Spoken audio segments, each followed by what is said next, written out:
Have you ever had a negative thought completely hijack your entire day? Maybe it started small, a worry about something you said, a fear about the future. Before you knew it, that one thought snowballed into a full-blown spiral that left you feeling anxious, overwhelmed, and completely powerless. What if I told you that there's a mental switch? A simple technique you can use in less than 60 seconds. That makes those negative thoughts completely powerless. Not suppressed, not ignored, actually powerless.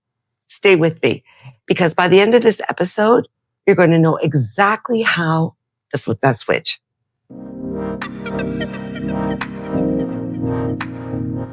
Hey there, and welcome back to the Hope Regain podcast. I'm your host, Christiane Boudreau, and I'm so glad you're here. Whether you're joining me for the first time or you've been part of this community for a while, I just want to say thank you. Thank you for showing up for yourself, for your mental health, and for choosing hope even when it's really hard. Today, we're talking about something that affects literally every single one of us, negative thoughts. And not just the occasional meh kind of negative thought, but the ones that feel like they have superpowers. The ones that can ruin your mood, steal your peace, and convince you of things that really aren't even true. But here's what I've learned and what I'm going to share with you today. Negative thoughts only have as much power as we give them. And there's a mental switch, a shift in perspective that changes everything. In fact, I used to call it my light switch and would physically flip it in order to get the feeling. Now, before we dive in, later in this episode, I'm going to share the most common mistake people make when trying this technique. A mistake that actually makes negative thoughts stronger. All right, let's get into it. So let's start with the big question. Why do negative thoughts feel so real, so urgent, so powerful? Here's the thing. Our brains are literally wired for negativity. I know, right? It kind of sounds depressing, but hear me out. It's actually a survival mechanism. Thousands of years ago, our ancestors needed to be hyper aware of threats. The humans who noticed the rustling in the bushes and thought, oh no, that might be a lion, survived. The ones that thought, it's probably just the wind, became lunch. So our brains evolved with what scientists call a negativity bias. We're hardwired to notice, remember, and react to negative information more strongly than positive information. But here's the problem. We're not running from lions anymore. We're sitting at our desks, lying in bed, or scrolling through our phones. And that same survival mechanism that kept our ancestors alive is now causing us to spiral over a text message that didn't get a reply, or a mistake we made 3 years ago, or worst case scenario that will probably never ever happen. I remember a time when I sent an email to someone I really respected at work, and I had this typo in it, more like a mixed up sentence. And you know what my brain did? It convinced me that this person now thought I was completely unprofessional and I'd ruin any chance of good relationship with them, and that I should probably just never ever send another email again. Looking back now, I can laugh at it. But in that moment, it felt so real. It felt like the truth, like it was everything that existed. And that's what negative thoughts do. They masquerade as truth. They show up with urgency and conviction, and they demand that we take them seriously. But here's what I want you to understand, and this is absolutely crucial. Just because a thought feels real doesn't mean it is real. Let that sink in for a second. Your thoughts are not facts. They're just thoughts. And once you understand that, everything changes. So what is this mental switch that I keep talking about? It's actually beautifully simple. It's the shift from being in your thoughts to being the observer of your thoughts. Let me explain. Most of the time when a negative thought pops up, we immediately become that thought. We merge with it. If the thought is, I'm not good enough, we don't think, oh, I'm having the thought that I'm not good enough. We just think, I'm not good enough. And we believe it completely. We're inside the thought, looking out at the world through the lens. But the mental switch is this. You step back. You create space. You become the person watching the thought rather than the person consumed by it. You are not your thoughts. You are the sky. And thoughts are just clouds passing through. Some clouds are dark and heavy, but they never change the vastness of who you truly are. Think about it like this. Imagine you're sitting in a movie theater. When you're totally absorbed in the movie, you forget you're sitting in a theater. You feel every emotion the characters feel. You jump at the scary parts. And I'm bad for that. And you cry at the sad parts. And I'm also bad for that. But what happens when you remember you're just watching a movie? Suddenly you relax. You can still engage with the story, but you're not controlled by it. You know it's not happening to you. You're just observing it. For me, that means sometimes hiding on my fingers, and that helps me be the observer. It works. That's the mental switch. It's remembering that you're not in the movie of your negative thoughts. You're just watching them. And when you make that shift, something incredible happens. The thoughts you're having, they lose their power. Now, I know what some of you might be thinking, okay, but how do I actually do this when I'm in the middle of a panic spiral? Great question. I'm going to give you the exact technique in just a minute. But first, I need to tell you about the biggest mistake people make. Because if you do this wrong, you'll actually make your negative thoughts worse. So stay with me. Let's get practical. I'm going to walk you through the exact observer switch technique. This is what you do the moment a negative thought starts to spiral. Step number 1 is name it. The very first thing you do is name the thought out loud if you can, or silently in your mind if you're in public. And I sometimes forget I'm in public. Instead of I'm a failure, you say I'm having the thought that I'm a failure. Do you notice the difference of how that feels when you say it out loud? That tiny little phrase, I'm having the thought that, creates instant distance. You're no longer the failure. You're the person observing a thought about failure. Step number 2 is notice it. Next, get curious. Where is this thought coming from? What triggered it? You might notice, oh, I'm having this thought because I made a mistake at work today.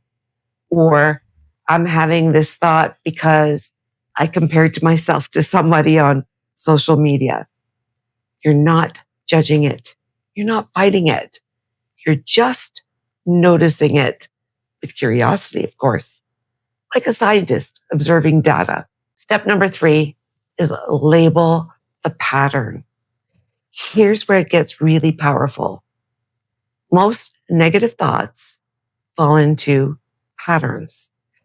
Psychologists actually call this cognitive distortions.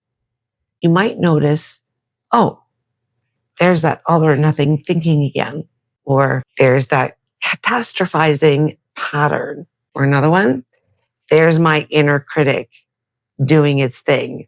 That one's a big one for me. When you can name that pattern, you're saying to your brain, I see what you're doing here. I recognize this trick. Step number 4 is choosing your response. And this is the key. Once you've created that space, you get to choose how to respond. You might choose to let the thought float by like a cloud, or challenge it with evidence. Is this actually true? Replace it with something more helpful, or simply acknowledge it and move on. The power is in the choice. You're no longer being controlled by the thought. You're deciding what to do with it.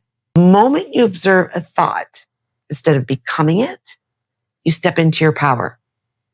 Awareness is the light that dissolves darkness, and you are always the one holding the switch.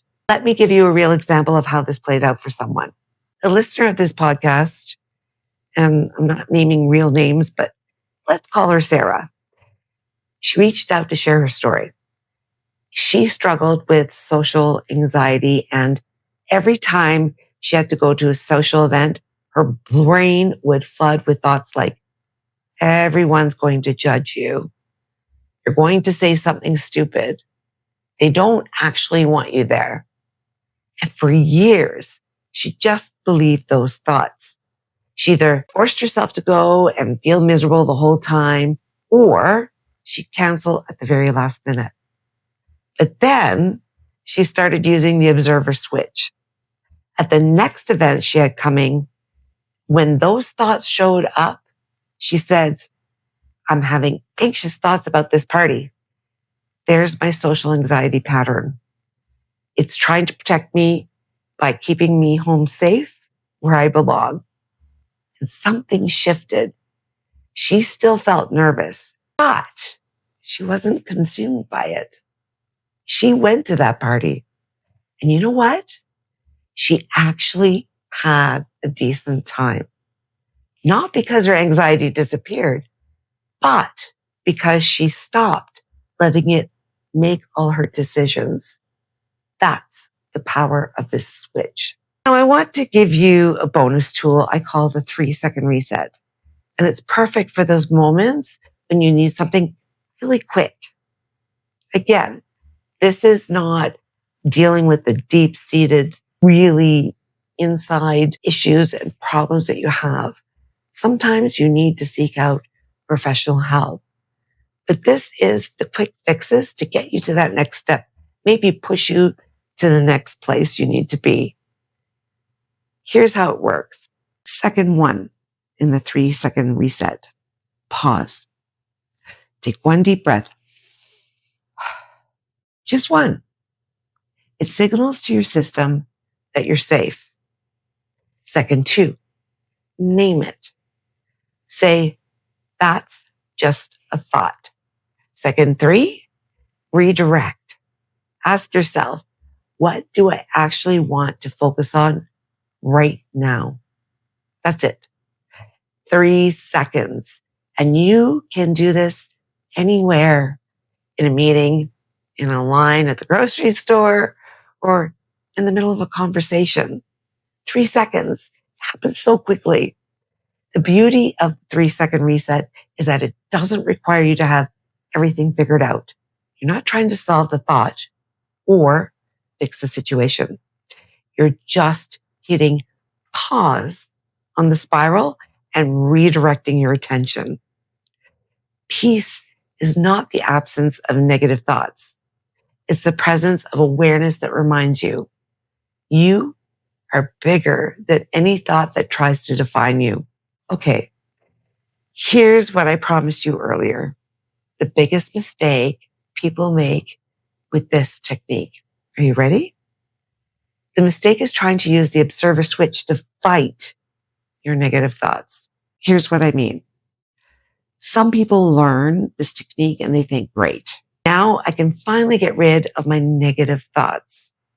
And so the moment a negative thought appears, they jump into observer mode with the intention of destroying it, proving it wrong, or forcing it to go away. But here's the problem. When you fight a thought, you give it more power. It's like trying to push a beach ball underwater. The harder you push, the more forcefully it pops back up. The observer switch is not about fighting. It's about detaching. It's about creating space without judgment. Think of it like this. If a negative thought is a person standing in front of you shouting, the observer switch isn't you shouting back. It's you calmly taking a step back and saying, I see you, I hear you, but I'm not going to let you control me. There's no aggression, no battle, just peaceful awareness. So if you're finding yourself using this technique and getting frustrated because the thoughts keep coming back, pause. Check your intention. Are you observing or are you fighting? Because observation without judgment is what creates real change. So now for the fun stuff. Homework. Here's what I want you to do. For the next 7 days, I'm challenging you to practice the observer switch every single day. You don't have to be perfect. You don't have to catch every single negative thought. Just pick one per day and one moment where you feel the spiral starting. Practice stepping back. Name it. Notice it. Label the pattern. Choose your response. And here's the cool part. The more you practice this, the easier it gets. Your brain literally starts to rewire itself. You're creating new neural pathways that make observation your default instead of absorption. And I've created a worksheet, of course, to help you with this. It's completely free and you can download it right now at www.hoperegain.com/blog. The worksheet has a daily tracker for your observer switch practice, prompts to help you identify your most common thought patterns, space to reflect on what you're learning, and reminders for the 3-second reset. So grab it, print it out, use it. This is how you turn information into transformation. Here's what I want you to remember today. You are not your thoughts. You are the observer of your thoughts. And the moment you flip the mental switch, the moment you create the space between you and your negative thinking, those thoughts start to lose their power. They don't disappear. They might still show up, but they no longer get to run the show. You are bigger than any thought. You are stronger than any spiral. And you have the power to choose hope, peace, and freedom over and over again. Hope is not pretending the storm doesn't exist. It's knowing that you are the lighthouse, steady and bright, no matter how wild the waves become. Thank you so much for being here today. And if this episode helped you, please take a second to hit that subscribe button, give it a thumbs up, and drop a comment below. Let me know what your biggest takeaway was. I read every single comment, and your stories inspire me way more than you really know. It's about lifting each other up, supporting each other, and building a community. And hey, if you know someone who needs to hear this message today, share this episode with them. Sometimes the most powerful thing we can do is remind someone that they're not alone. And that hope is always possible. I'll see you next week with another episode. And until then, keep choosing hope. Keep showing up for yourself. And remember, you've got this. You're worth it. This is a Hope Regained podcast, and so grateful you were here. See you next week.